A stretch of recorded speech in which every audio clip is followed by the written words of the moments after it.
Ladies and gentlemen, welcome back to Primetime Footy. You know what it is, the home of all things football. I'm back again with my co-host, Coach Daniel, and my boy, Sergio. Tell them what's up, guys. What's going on, everybody? Sergio here, working on the backdrop, you feel me? Still a long way to go, though, but we're here. Let them know. How's it going, everybody? Coach Dane over here. Probably one of the worst weeks in terms of being a Madridista, going from winning Champions League back to back to now being eliminated in 2 competitions within 3-4 days. Some might Nothing say you enter your banter era, you know? Yeah. Everyone, all these Barca fans are reaching out to me, and I'm like, yo, like, relax. From 2019 to 2024, you guys were shit. So, like, don't start now. You know, gotta go into hiding, bro. Exactly. I think there's no doubt we got to talk about Madrid, the state of Madrid, that Clásico, which was a catalyst for a lot of things. As an Arsenal fan, I love to watch them burn, baby. Yeah, we know you're loving this, rolling in it right now. You know, I will say there's a part of me that's like, hate to see it. It happens. What can you do? Football moves in cycles. Highs and the lows, bro. Highs and the lows. But I called it, bro. When they got Mbappe, bro, I knew it was the start, the beginning of the end, bro. You know what they say? What goes up has to come down. It's laws of life, bro. It's okay. I think let's start off a little light though. Let's not jump into Madrid. Let's not talk about the train wrecks. Let's talk about the Carabao Cup. We had a couple of tasty little games there. City versus Newcastle. So I think Newcastle's the holders, right? Newcastle are the holders. Newcastle. Then you had Arsenal versus Chelsea, the mighty Arsenal, some would say, against little bro Chelsea. That's crazy, boy. Little bro. It's burning, bro. You see that shit? Yeah, I don't know. What do you mean? You know? You win a couple of games, and all of a sudden, let them talk, man. Let them talk. And the pocket's still empty, though. What do you mean? We gotta win something. Y'all gotta win something. Patience is key, my friend. Patience is second key. Leg. And, you know, we out here just vibing. We're just, you know, seeing what happens. You know, right now we just riding the Arsenal wave, seeing where it takes us.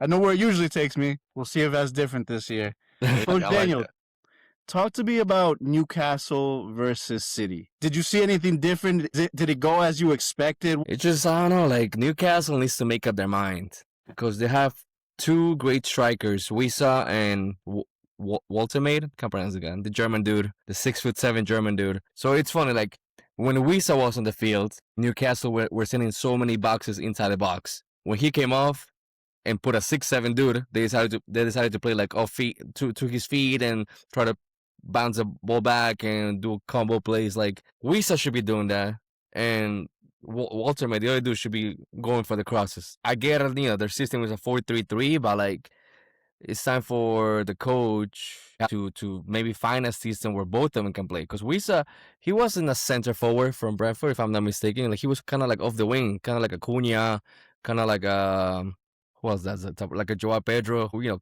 essentially comes from behind and provides support to the striker. So I feel like that could be a great combination between them two, especially because Anthony Gordon, he hasn't been the same compared to last season, you know, especially in fantasy. I don't know who, I think I don't Did you know pick who him asked up? but like, I don't know. I think I might have him. But anywho, like, so like, he hasn't been the same player. Granted, you know, they lost a big player like Isak. But again, maybe if they change the system up to maybe a 4-4-2, 4-2-3-1, and Wisa as a winger, something that will allow both of them to play, maybe shift Gordon to the right wing, because they don't really have a right winger. Again, many things that they can do. And then, you know, Man City was Man City.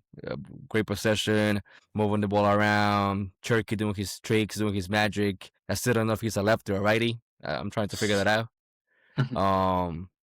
And then Haaland, you know, Haaland has been trying, but like Newcastle did a great job keeping him, you know, quiet in that game, to the point where, like, you know, he couldn't go to the score sheet. But the amazing signing, Semenyo, you know, what a team. Doku on the left, Semenyo on the right. It's like they're playing FIFA career mode. That's hilarious. Semenyo, 2 great goals, because one of them was a goal, but, you know, English referees decided to take 10 minutes to review something that shouldn't have been reviewed.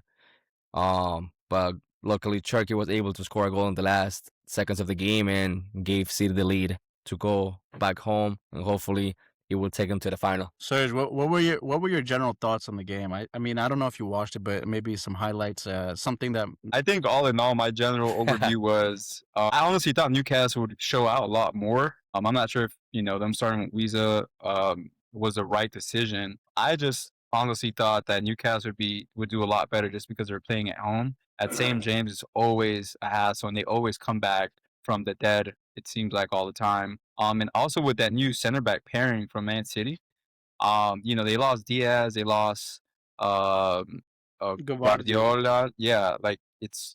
I was like expecting Newcastle to kind of rip them a new hole, bro. To be honest with you, because they had the experience to score goals, especially at home at St. James Park.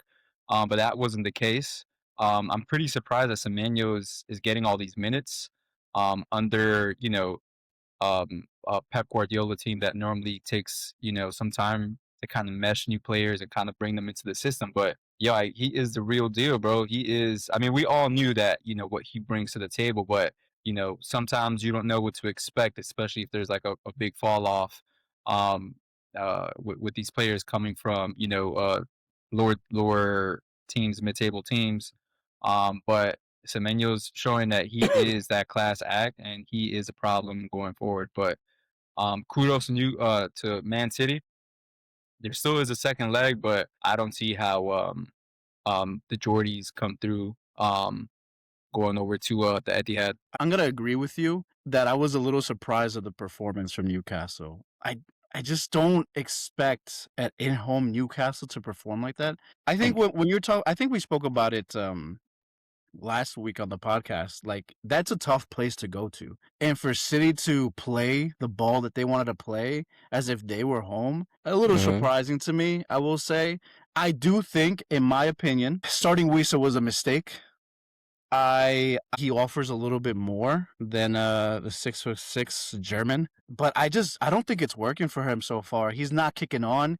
He hasn't adapted completely to that side of the country, and I'm not sure if they're connecting right with him. I think there was one chance where he was open on goal and he just couldn't bury it. Like, he's not in form. He doesn't have confidence. It's tough. So starting him was a big mistake. I think what they expected for him was to be at home, to kick on. The fans were behind him, They expected him to be a little bit more lethal in the box. I just remember in my head one big chance where he just fluffed his lines. Yeah, I remember that one. I think that was after that point, if I'm remembering correctly, City scored a couple of minutes later.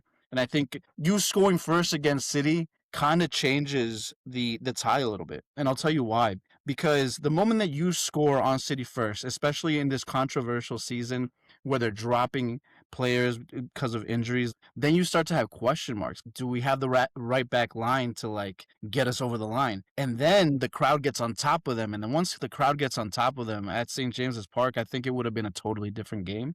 Maybe City edges it by a little bit, but I think that one moment, I think, encapsulated Wiesa's point in time since he moved from Brentford. I don't know what you guys think about that. For sure, I have to agree with you. Wiesa also had a long injury, right? He was out for a while. I think he was injured, and I think he just don't quote me on this, but this might have been like his second start since arriving to Newcastle.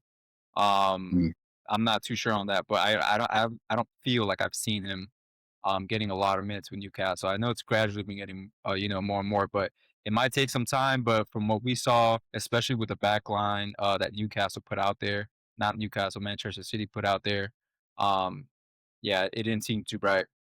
Yeah, for sure. Just real quickly, I want one quick answer. Who gets through from each one of you? I'm gonna start with Coach Daniel. Who gets through? Is the City 100% is dead in the water? Yeah, especially since they're playing home. The 2-0 lead. It's a big one. Considering City likes to control the ball, so I feel like it's over. It's over. But Newcastle are the holders. Like, that's it. They're done. They're not going to retain. They're not nothing. No chance. I mean, they have a chance, but like every other team, anything can happen. But with more players coming back from Man City, getting healthy, I feel like Man City will have it because like next game is when is the next game? Next game is on the February the 4th. So you're talking about 2 weeks, 3 weeks. So in 3 weeks, yeah, maybe more injuries could happen, but in 3 weeks also all the players that are injured from NCity will most likely come back, and that's it. It's a wrap. It's a wrap. Serge, what do you got? Yeah, I have to say so. I definitely see Newcastle probably putting up a fight. They might make it interesting if they go a goal up. Especially if Eddie Howe like kind of switches up his tactics. If they get an early goal, things might get interesting. But I don't see them pulling off that turnaround. I'm gonna have to pivot the other way. I think we're gonna see an upset. I think we're gonna see a Newcastle upset, and they're gonna surprise a lot of people at the Etihad. So we got 2 people saying City in the final, and 1 crazy guy saying Newcastle in the final. You want to put some money on that, my boy? It depends on what you want to put on it. Yeah, I don't put my neck on the line with We'll Newcastle. talk about this off air, bro. How about that? Yeah. We'll see. 2-1. We'll see. All right, so moving on to the next big game of the Carabao Cup, Chelsea versus Arsenal. I'm gonna have to start with Coach Daniel. I wanna leave Serge for last as a Chelsea fan. I want to see what he Trust me, got. I don't got much to say, bro. Yeah, Coach Daniel, talk to us. Well, first things first. As soon as I saw the lineups, I was like, "Oh, it's a wrap." Chelsea's about to get spanked. They're about to get killed because literally Arsenal came out with everything, and Chelsea, not even the B team, they come out with the C team. You're talking about a bench of players. Trying to pull that over here. You're talking about Andres Santos starting, like he rarely plays. Achapong, he's a right back who has been getting some minutes, but nothing crazy. Mark Gui, who's been injured the whole season and has been playing like 2 games out of like 30. And then you talk about the bench, Tassim, Wega, Esugo, Bonanote, George, like these are like academy kids. We're talking about before in the chat, like how is this a $2 billion squad? And then you compare it to Arsenal. Basically, the starting line of Trossard, Gyökeres, Saka, and so on.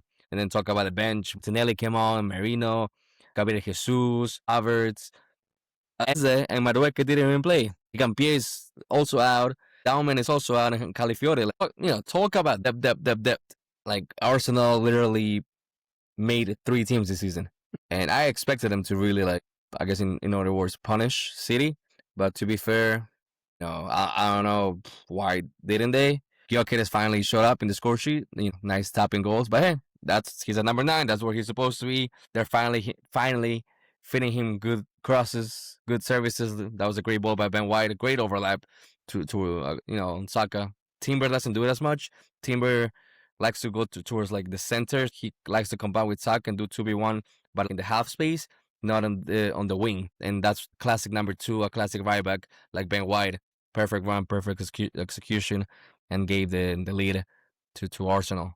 So you saw some new things that Chelsea was trying to do. You're 3 in the back, and then the right back, he was pushing up high to open up the space, and it was literally 3 plus the goalkeeper. Now this new coach, he has a huge emphasis on forcing the goalkeeper to be in the build-up play, which unfortunately we know Sanchez with his feet is like, oh god, it's bad. He's like he's playing with Timberlands on. The Timbs. It's insane. Like unfortunately, he's such a weak player mentally, and you can clearly see in both goals, especially the second one away. Yeah. It was such an easy cross that he could have just stopped from getting to Gyökeres, but the ball went through his hand as if he was Swiss cheese. It makes no sense. But again, a great job by the Chelsea coach. Some good subs, early subs, something that Maresca didn't do. Maresca always waited for like the 75th minute, 80th minute before changing things.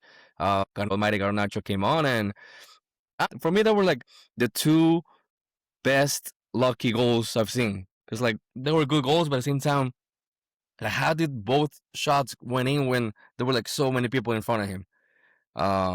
It makes no sense. I feel like there were too many bodies in front of Kepa. Kepa couldn't really do much. But again, great.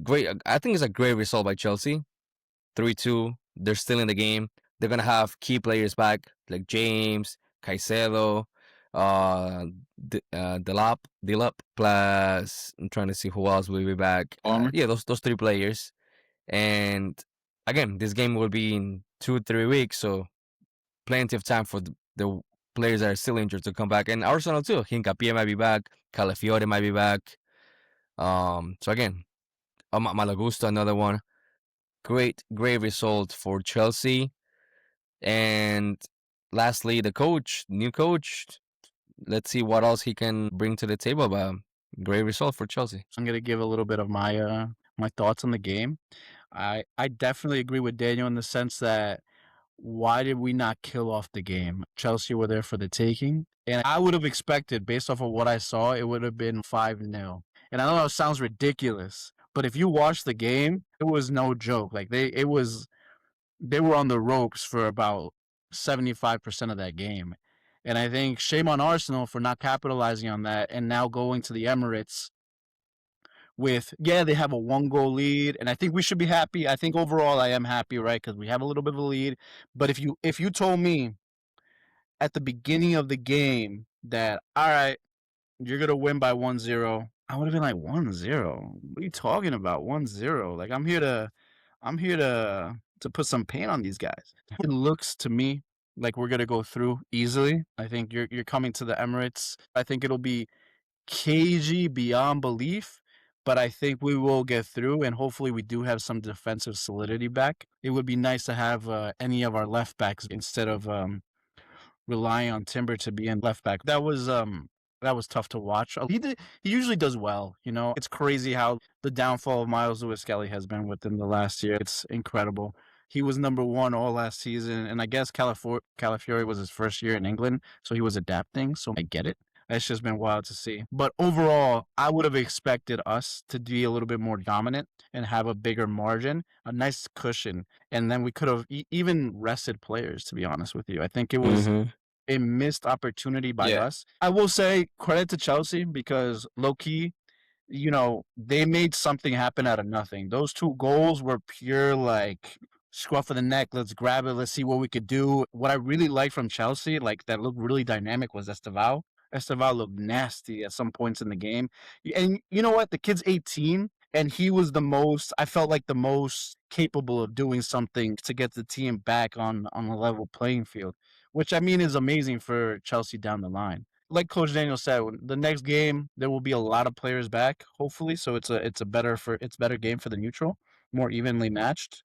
Uh, but I think that it'll be interesting to see what Arsenal team shows up at the Emirates because I do feel like there is a big L in the mix sometimes at the Emirates, and this could be the banana slip. But we'll see. We'll see. I think on paper it should be all Arsenal all day, every day. I do want to caveat of some of the things that Daniel said. I think he brought up some really good points, especially with this new manager that we have or coach. Um, Daniel was spot on. He does love to play and do build up play from the back, using that goalkeeper kind of as like that third player. And we all know Sanchez, he's actually been pretty good, to be honest with you, all season in terms of shot blocking and just a goalkeeper in that general sense. But when you have him playing with the ball and having him trying to break lines and passing the ball, we saw what that does to his mental and also his confidence. I do need to say that I think as a Chelsea supporter, I think it was a good result, but obviously the W is what matters. So I can't say it was a great result. Definitely Arsenal did what they had to do, got the W at the bridge. But same thing, you know, it was, I wouldn't consider it C team because we still had some players there that can make a difference. But, you know, Chelsea definitely were missing their key stars and quality players. I think Enzo had a fantastic game. The 2 pivots that we're playing with kind of looks good. I think going forward it would look really nice with Caicedo there in that mix. Garnacho was the forgotten guy that Chelsea fans were already, you know, discrediting. Honestly, those 2 goals, I'm not gonna lie, he hasn't really shown much. He does show like grit, I guess you can say. However, I think those 2 goals were mostly because of Arsenal's inability to cover that back post. Because both those goals, he was completely by himself in that back post. But credit to Garnacho to finishing, because that's one of his biggest issues, right? Like he doesn't finish. It's always that last decision or last shot that he, just skies over the bar, whatever the case is. But he showed out, which, is good for us. But yeah, man, I was looking at the stats. I mean, in terms of possession, we did okay. We created some chances. Um, and to be fair, I think going back to the Emirates, we do have that nice feeling in the back of our stomachs right now. I think we can pull something out at the Emirates, especially with Palmer, Reese, Caicedo being back in the mix. Um, and maybe even Delap. He's starting to get into form again. But we'll see what Mm-hmm. happens. Same thing. Esteban was looking like the next big thing. The way he was taking on players. There were some positives to take out of that game, but all in all, we definitely wanted that win. I think that the way that we play now is nothing short of what the coach said he was going to bring out. He wants that fast pace. He wants that entertaining ball playing, and we saw it. I mean, bro, the risks we were taking, we're shooting up like 8 players up in the pitch, and we're down with only 2 center backs at one point in time, so it's fun, but it's also risky. But I think going forward, I think at the Emirates, I think it's going to be a good game to watch. Okay. Before we move on, final prediction: who goes to the final? I am going to say that Chelsea's gonna go to the final. Just looking at the schedule, both teams have 5 games before they meet each other. Out of those 5 games, Arsenal are playing home twice. Chelsea are playing home 3 times. And Chelsea has 2 easy games in the Champions League. Arsenal has to play against Inter, Nottingham Forest, Man United, Leeds United.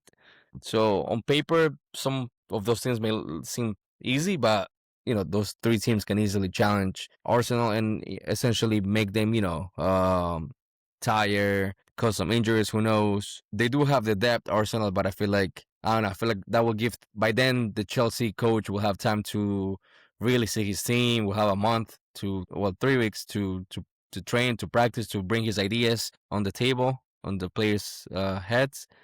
And I just think Chelsea has it, even though Arsenal will be home. Yeah, I think all the pressure is on Arsenal, right? I mean, Arsenal are the team that that we need to beat. They're the ones that are shooting for this Carabao Cup. They For haven't everything. for everything. Yeah, basically. I mean, the amount of weight that's on their shoulders to keep on winning is stacking, and the later we get into the season, the more pressure they're gonna feel, and we already know what they call the Arsenal over there in North London. So Whoa. I think Whoa. Chelsea they especially if we're Red able to team, bring baby. back our players and we're able to rest and have them fit for that game. I think it'll be a good game nonetheless. For sure. Well, I'm just say I don't feel the pressure. I know you're talking about pressure. I will say if there's a game or a competition that if they go out, sure, I want them to win. I want them to show out. There is pressure. I'm sure there is. But if there is one competition that we have to say, all right, let's move on, it's this one. But at the end of the day, no matter what we're saying, it's Arsenal in the final versus Newcastle, in my opinion, or City. It doesn't matter to me. But I think we're gonna make it to our first final since Arteta's first year.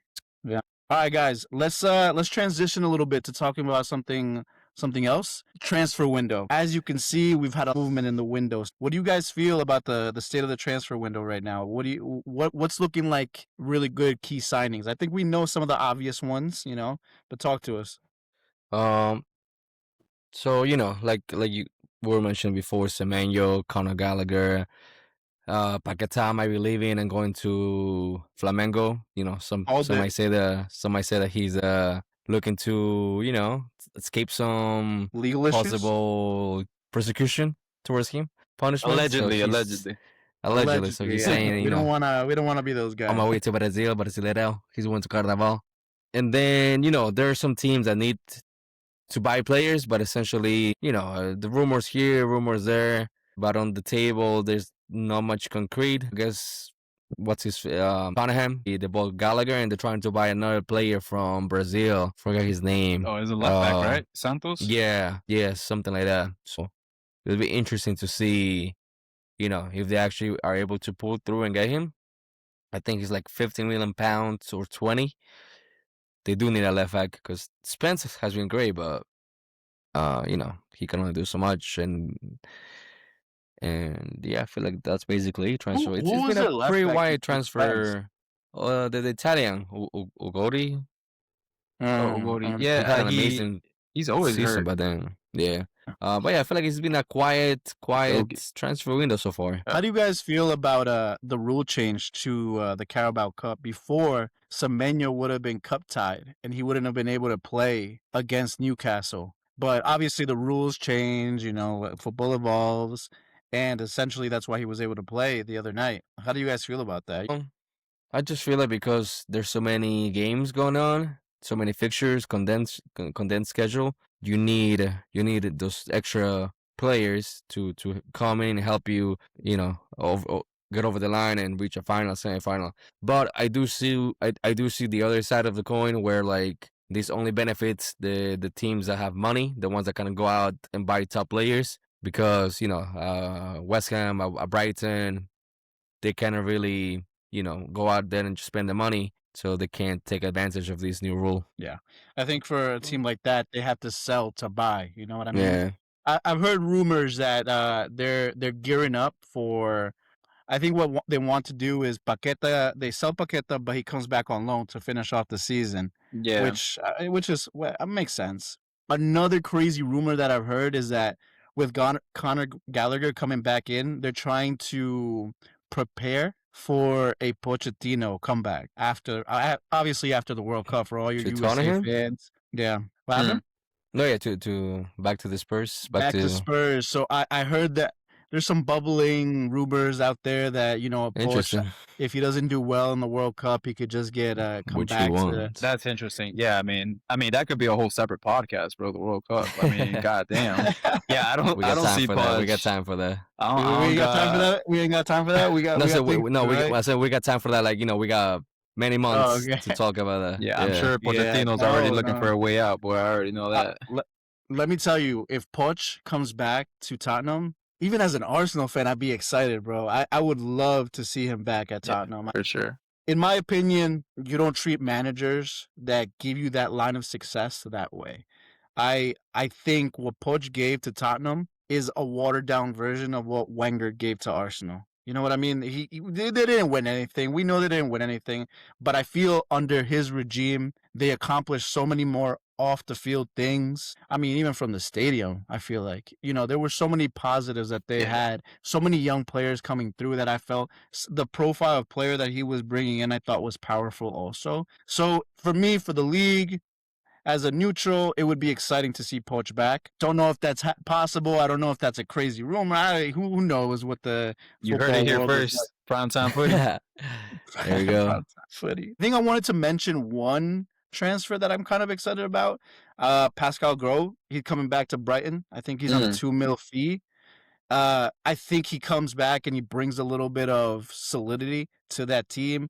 I think he's a mature character. I think he's 34, 35. And on top of that, he knows what Brighton's about. He's gonna slot in really nicely, and hopefully I can pick him up for fantasy because I know he's gonna put up numbers. You know what I mean? That's crazy. Go ahead, you can have him. I already got my waiver in, bro. I got my waiver in. Y'all should be jumping at the chance to get him. Y'all behind, bro. Yo, I do want to mention one actually, which is actually terrible in terms of our sporting directors in Chelsea. Buonanotte got terminated his loan, so he was signed in the summer. Chelsea picked him up and they terminated the loan, and now he's on loan to Leeds from Brighton, which is a terrible career move. I mean, like I just feel like I don't know what these sporting directors are doing in Chelsea. Like they're just like signing people just on a whim, just to kind of see. FIFA. Yeah, it's like it's kind of insane what they're doing. So I just thought I'd mention that because I just thought I was a huge. I mean, we kind of saw it coming, but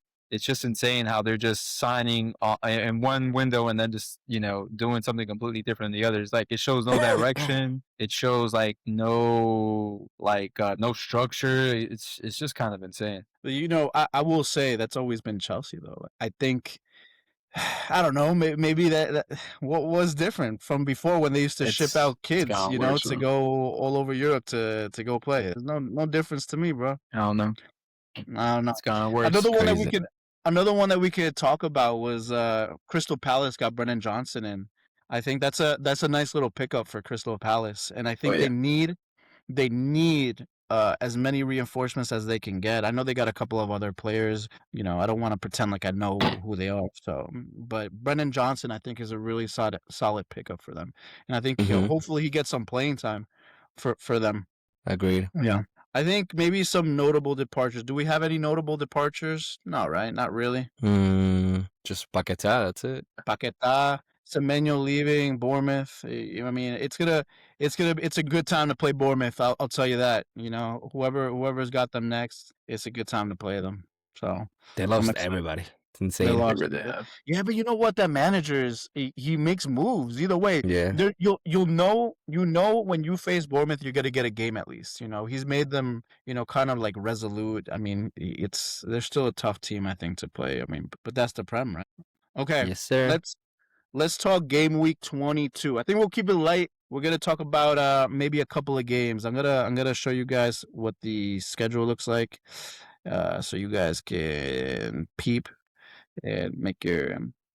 So let's talk Arsenal versus Forest here. I think this has become a bigger game than I thought. Only because there is a chance, right? Because of the context that City plays Man U, that there could be a drop of more points and they can sneak away and get 3 points. So I think, but from the neutral side, I'm sure it's still, no matter how you shape it, it's still got to be an Arsenal win, no matter what. It's definitely a tough game. Like if you look back at the results back in the last 3 games that they played at Nottingham Forest Stadium, it hasn't been easy for Arsenal. Back in 2023, they lost 1-0.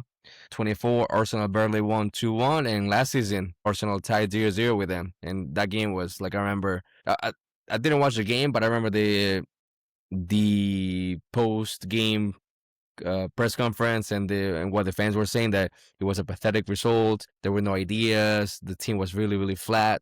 Granted, Arsenal were going through a really, really bad injury crisis at that time last season. But you have to beat teams like Nottingham Forest, even if they're away. But again, we're talking now. This is a new Nottingham Forest who's literally fighting for relegation. Arsenal definitely have the depth to change a whole 11 and still beat them. And I think Arsenal is going to win this game easily. Yeah. I think it should be an exciting game, but I agree. Sir, what you got? I think the biggest thing for Arteta this week is probably going to be that rotation.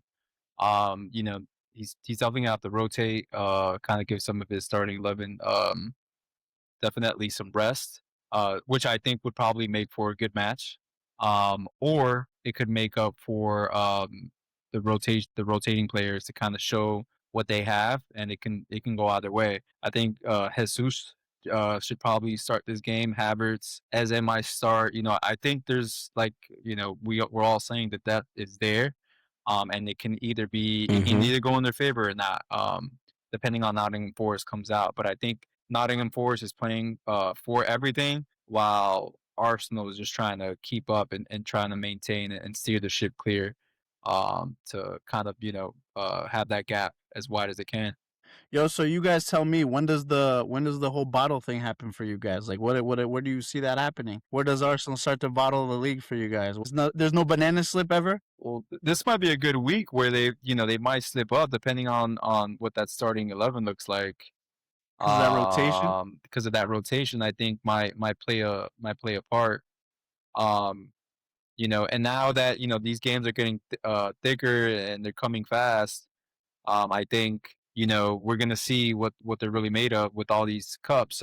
Champions League is coming up.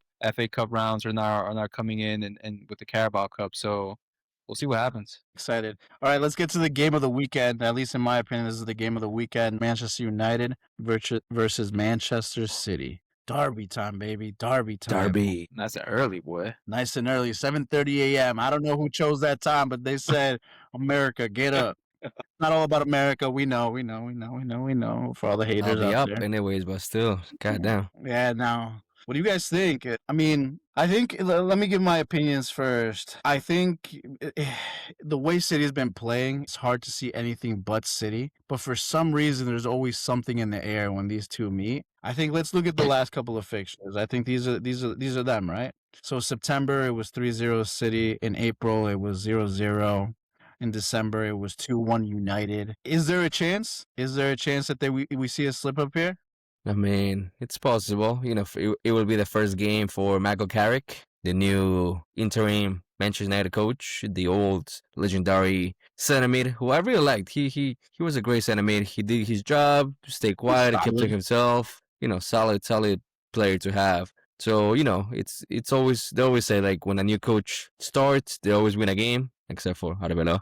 But something good for Chelsea, I mean, sorry, for United is that Ahmad and Bomo, you know, they lost their games in the African Cup, so they're back. I'm not sure if they'll be available to play so soon, but Yeah. considering how United, you know, need players, considering how it's a tough matchup, I do think both of those players would at least be on the bench. So we should expect to see Mbomo and Ahmad get some minutes, especially if things don't go the way United want them to be gone. So it'll be a close game because of the injuries that City are going through and how they haven't been able to rotate the players as much as Pep would want to. I do see United maybe getting a draw at least or win it by a goal. So I'm gonna go the easy way out. I'll say a nice 1-1 game. Wow. Wow. Serge? I think on paper, right, everyone sees City kind of walking away with this. But like you just said, those head-to-heads paint a different picture. I think when it's a derby like this, they always come out and show out just in any derby. You know, Sesko right now is currently 3 goals out of his last 2 games, so he's kind of catching into form. Especially if Mbuemo is back, I think that'll be a real nice, solid attacking from United. But I just don't see how City, with all of these players, they definitely have more of that attacking grit, and I just don't see Martinez and that 18-year-old kid, right, Heaven, who's been playing center back. I don't think how he's going to stack up against Holland. So I got That's very City. true. I got City probably winning this, maybe 2-1. I see maybe Fernandez maybe sneaking in the goal here. But I just think that City team is too strong, even with the defenders that they have right now. Might get a little tricky, but I just think all in all, City just has more firepower, and they'll walk away with the win. Where are they playing? Are they playing at the Etihad or No, Old Trafford. Old Trafford? Yeah, it's gonna be a nice game. But I still think City's gonna pull away. Probably like 2-3-1. Just so everybody's aware, game week 22, United plays Man City. Game week 23, United plays Arsenal. Big Goddamn. big moments for United. Michael Carrick. But yeah, Right. for Michael Carrick. But they have title defining games. You know, they will give the league, you know, some interesting moments, I'm sure, within the next 2 weeks. I think And I'm that's sure the United fans would love to lose to City and beat Arsenal. yeah. I think That would I be don't all. know. I mean, That would be all. but realistically speaking, if you're a United fan, No, trust Come me. You go out in the streets. Granted, I'm not from England, I none know. of that. But if you ask traditional English fans, they will tell you they will want City to win it rather than Arsenal. If we're talking about winning, you know, watching them win the Premier League. Yeah, but you can say that Yeah. about almost every team in England, bro. Come on, let's not Come on, bro. let's That not. Arsenal racism is real, bro. It's not a joke. Man. Arsenal Racism. tax is real. I get taxed all the time, bro. Arsenal fans matter. Arsenal fans matter. I love that. Daniel, there was a moment you mentioned Arbeloa. I think this is a perfect moment to kind of I'm out. you know, don't go nowhere. We need you here. This is kind of a perfect moment to maybe finish the stream talking about one of the biggest game in football, El Clásico. And I think let me ask you specifics. I'll ask you guys specifics. I want to know your whole take on El Clásico. And I also, because we're a couple days after that now, they've played since then. What is the aftermath also, and how do you guys feel about that as Madrid Well, fans? first of all, as a coach, I love the Clásico. I love the setup Xabi Alonso had, the initial setup, because after, make it clear, after between the 22nd minute and the 32nd, like those 10, I feel like, man, Real Madrid were sitting back a little way too deep and invited Barcelona to do whatever they want. But before that, the game plan was perfect. The system was kind of like a 4-4-2. Everyone thought that Valverde was going to play a right back, Asensio center back, and Tchouaméni center mid, but Xabi Alonso changed everything. Tchouaméni was the center back, Asensio was the right back, and Valverde was like a right winger, right mid. And you have Vini, Gonzalo up top, and Gonzalo was kind of playing like off the ball. Gonzalo was staying deep, and he was literally man marking Frankie de Jong. So when the Barca was playing out from the back, it was Gonzalo man marking de Jong, Jude Bellingham was man marking Pedri. Fermin was kind of like, open for the most part. And Rodrigo was trying to close the lanes for Yamal. Carreras was essentially man marking Yamal, and Asensio was man marking Rafinha. So that was essentially the game plan when Madrid was off the ball and when Barcelona were especially building out. Because the brains of this team are De Jong and Pedri. You block those two players, now you're forcing Barca to play out wide, which they did, and then that's when Rodrigo came in to try to do a 2v1 against Jamal, and Valverde tried to do a 2v1 with Asensio against Rafinha. Sometimes it worked, sometimes it didn't, but overall, I feel like it was a great game plan to the point where like the first half ended in 2-2. First goal, really horrible mistake by Rodrigo. He literally, I think he passed the ball to Fermin or Pedri, I forgot which one was, and then they play a nice through ball to Rafinha. Rafinha, just put it back of the net, and then that amazing Vinicius play and great run into the left wing, destroyed Condé, took another defender, and great finish 1-1. And then again, you're talking about Tchouaméni as defensive mid who doesn't really play center back, and Dean, who I gotta say, Javi was right. Javi told me on day one that Dean was garbage. Dean was crap. Whoa. Now you're giving him props. I saw him at the Club World Cup, even in person. I was like, wow, I love this center back. Because again, with the ball on his feet, he's an amazing player. The problem is like, as a defender, like just a defender, my dude is soft. He's so soft. Sometimes he's clueless. But he's also super young, so we gotta give him that. Super young. Dean, if you're listening to this, I know you're a chill guy. Don't worry about it. I promise. That's the problem. He's too chill. Yeah, he's too chill. But going back to the goal, there was a huge gap between Tchouaméni and Dean, and Lewandowski literally just went into that pocket, controlled. Courtois came out, lifted the ball, and 2-1. And then what do you call it? A nice corner kick by Madrid. Gonzalo with his Cantera blood, La Fábrica, literally tried his best, shot the ball, kicked the ball, and then it went to the back of the net. I was happy. 2-2. Second half, Madrid was much better. And then the mercenary had to come in and change everything, ruin everything. I don't know why he came on. He's injured. He should have stayed on the bench. Leave Gonzalo there. Gonzalo was doing great. Mbappe came in for Gonzalo, and like, I don't know, thing changed. And then Vinicius, he got cramped up, asked for the sub. And Guller, like, I don't get Guller. Like, Guller, I expected so much from him, but this kid is lost. So lost. And then, Rafinha had a, you can say lucky goal, but, a goal is a goal.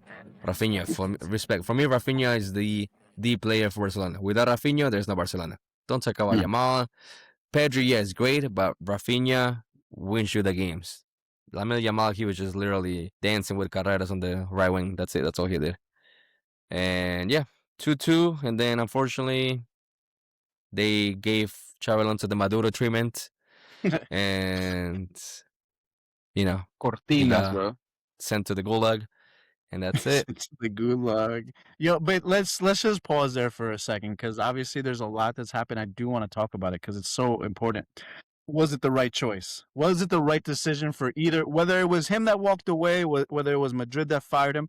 Was it the right move, do you think? So from what I heard, things happened that made the board, Florentino Perez, make the decision. One, they didn't like the performance. They didn't like how defensive minded Madrid was. You know, unfortunately, on how these teams are nowadays, you can't go play, you know, como in Spanish, the two a two against Barca. You can be, you know, you can go head to head against Barca and go man for man with that midfield that they have compared to our midfield.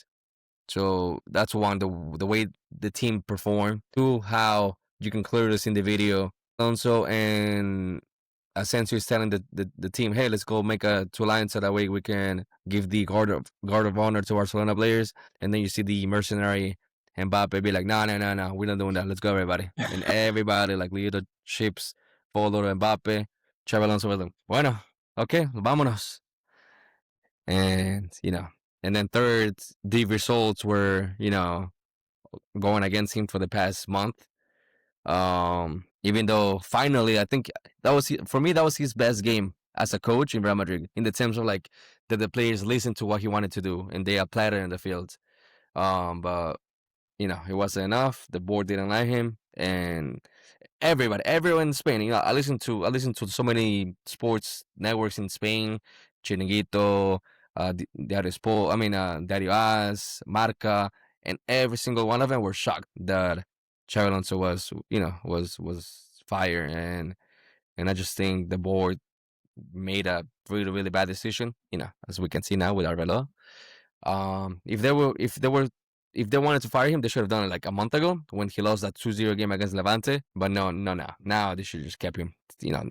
But even if you that 2-0 game, I think even then, what are they talking about? His record is the same as Flick at the same point, you know. Yeah, that's what I was going to bring up.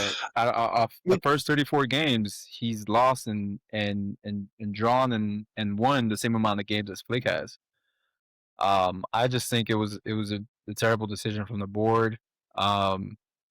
Especially with, you know, a lot of players' future kind of up in the air. I think they needed to give him some time. And I think Xabi is, you know, one of those coaches that, you know, people will talk about for years and years to come. I think he still has a lot to prove, and I think he has a lot in the tank. So wherever he goes next, I think he'll show that. The problem is when you are a coach of Madrid, man, you need to win, and you need to win now. You don't have any time.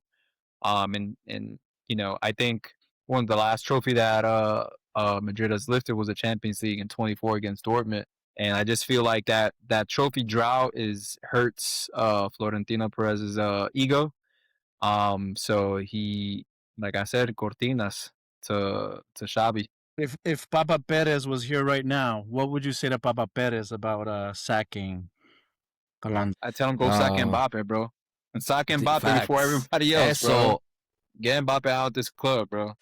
That's what I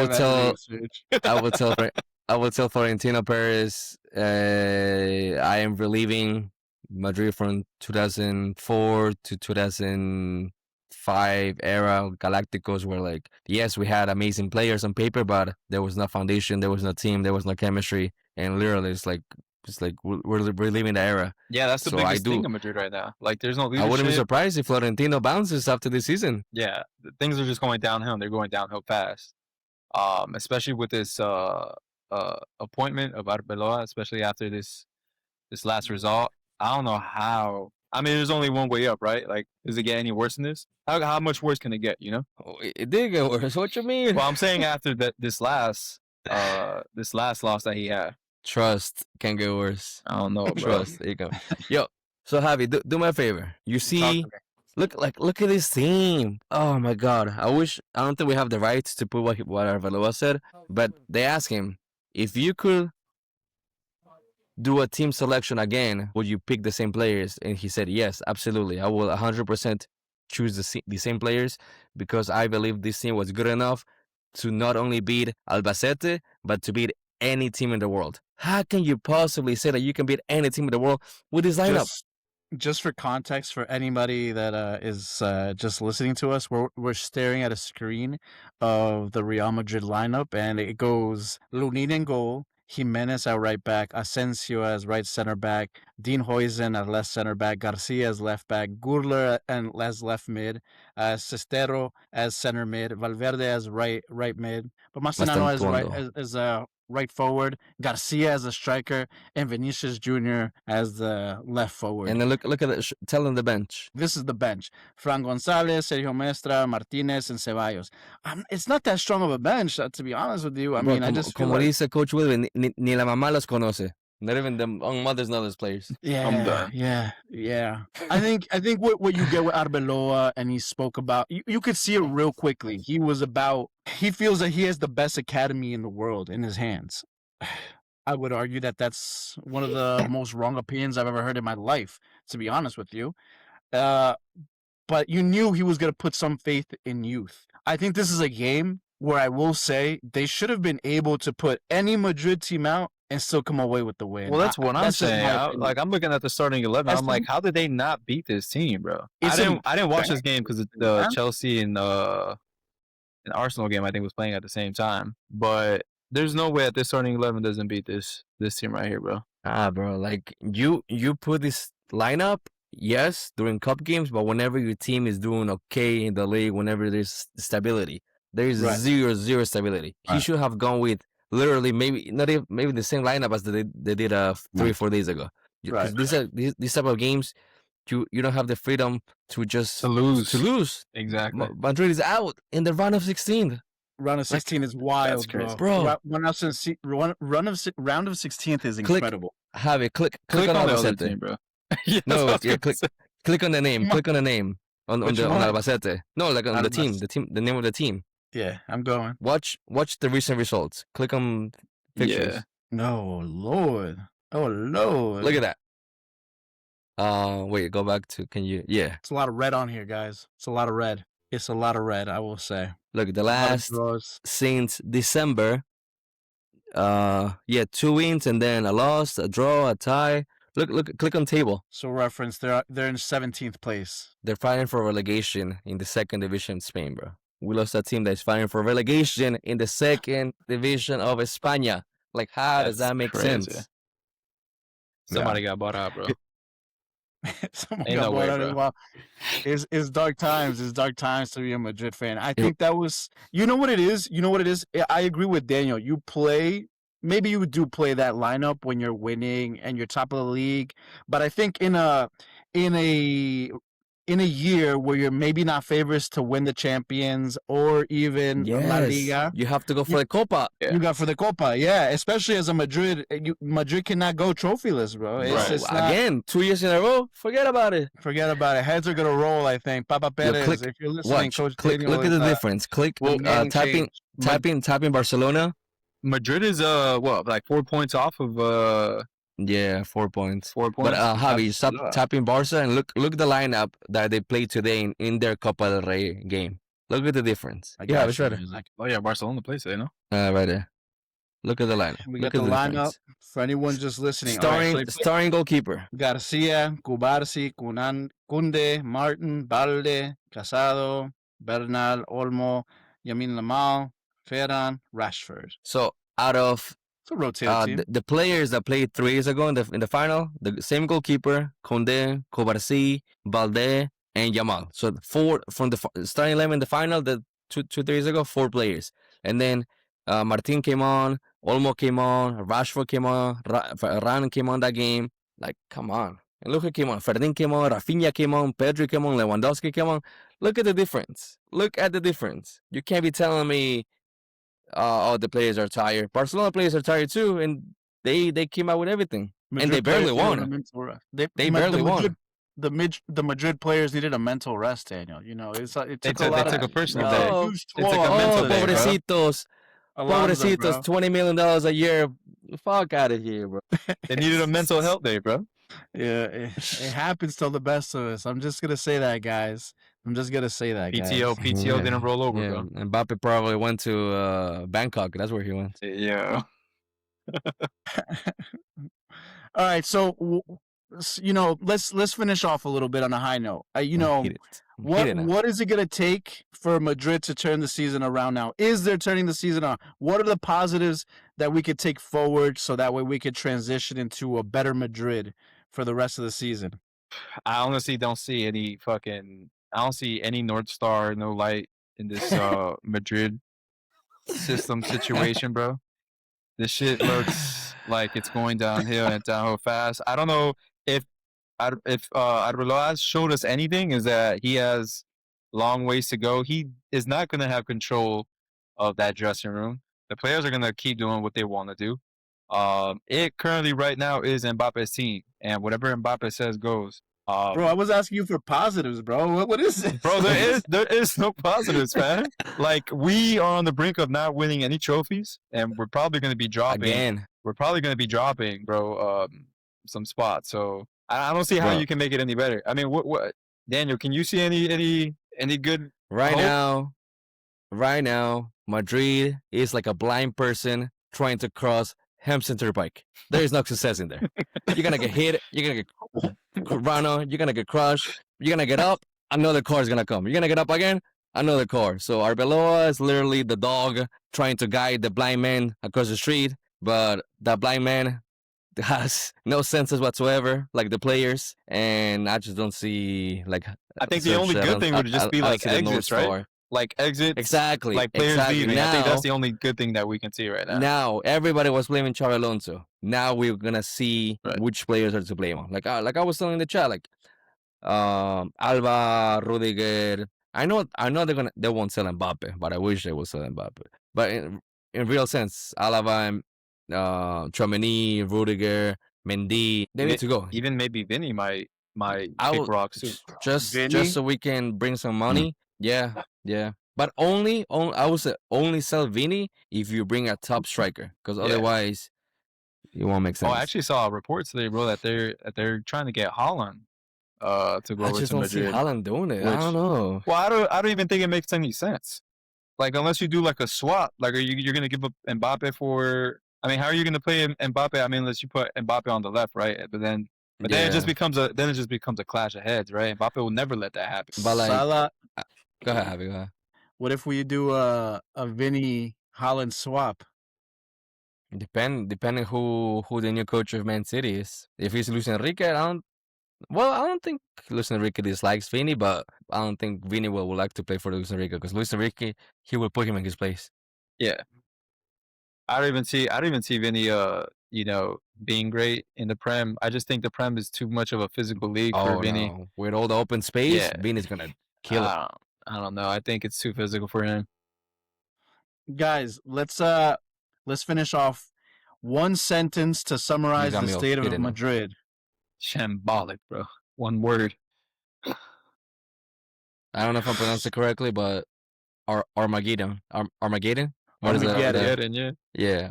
Armageddon. Yeah, the ship is about to así para que explote.